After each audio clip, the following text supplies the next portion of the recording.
కాంగ్రెస్ సర్కార్పై మాజీ సీఎం కేసీఆర్ కీలకమైన వ్యాఖ్యలు చేశారు.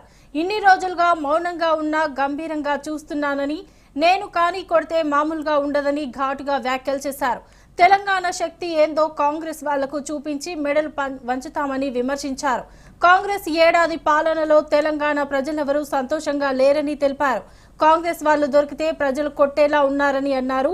తులం బంగారానికి ఆశపడి కాంగ్రెస్ కు ఓటేశారని చెప్పారు.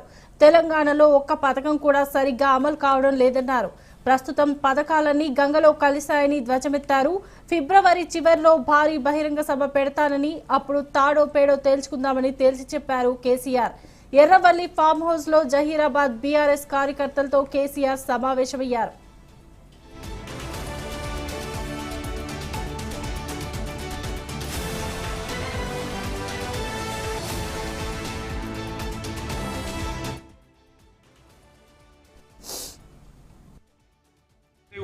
ఇంత మాయలు ఏడాది లోపలనే కాంగ్రెస్ పార్టీ దొరికితే కొడతాం రానంత గొప్పగా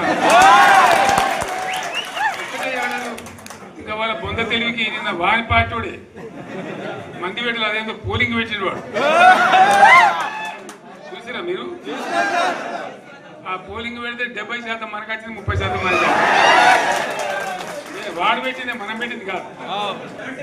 75 ఇది పరిస్థితి. అదే నేను ఏమంటున్నా అంటే, ఫామ్ హౌస్ అంటే ఏముంటది? వారి ఉంటుంది, మాకు ఉంటుంది, అల్లం ఉంటుంది. కాంగ్రెస్ వాళ్ళు అయితే మనిషి చేస్తే పరబడి తవ్వచ్చు కూడా సంగత. దీన్ని ఫామ్ హౌస్ అని మనం బదనాం చేసి అంతే కదా. నేను ఏమంటున్నా అంటే, అన్ని మబ్బులు వీడిపోయినట్టు ప్రజలకు అన్నీ తెలిసిపోతున్నాయి.